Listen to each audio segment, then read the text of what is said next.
Grammar in 3, 2. Many presume that grammar is a collection of rules that govern how language works, but this is a misconception. Grammar is a way of speaking about language itself, and it allows us to talk about how we construct meaning through speech. All grammar falls into 3 parts: phonology, morphology, and syntax. Phonology deals with how we associate sounds with meaning. For example, how do the sounds d, ah, and g assembled into dog suggest this lovable fellow? Assembling sounds into meaningful groups leads to morphology, which is the understanding of how we form words and then change those words to change our meaning. In English, for example, we can talk about one dog or several dogs, the difference being that S at the end, which changes the shape of the word. That's morphology. Syntax is then pretty much everything else, specifically how different words are put together to generate meaning. This sentence, video not you that watch clearer understand like in make, other you if be made to and able will videos this everything at subscribe but, doesn't make any sense. But with a little syntactic rearrangement, you may not understand everything in this video, but if you like and subscribe, you'll be able to watch other videos that will make it clearer.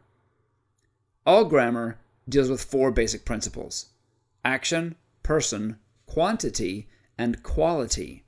How different languages manage these basic principles defines that language as distinct from other languages. Action is, for example, what happens, and in many languages expressed by verbs, while person is mainly concerned with who is doing the action, having the action done to them, and so forth.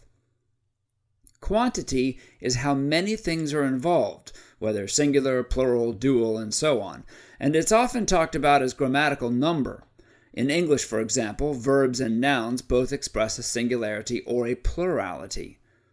Quality has to do with any situation in which one or more words, that is, collections of sounds with associated meaning, modify one or more other words so that their basic meaning is changed in some way. This is your adjectives and adverbs and whatnot.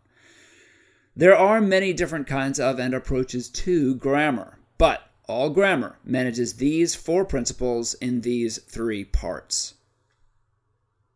Phonology is closely related to and overlaps with phonetics, by the way, but while phonology deals with how meaning is associated with sound, phonetics deals with how those sounds are produced. You probably also expected something about the parts of speech or tenses and punctuation, but these are specific elements of English grammar inherited from medieval Latin grammar, and they don't really apply to other grammatical traditions.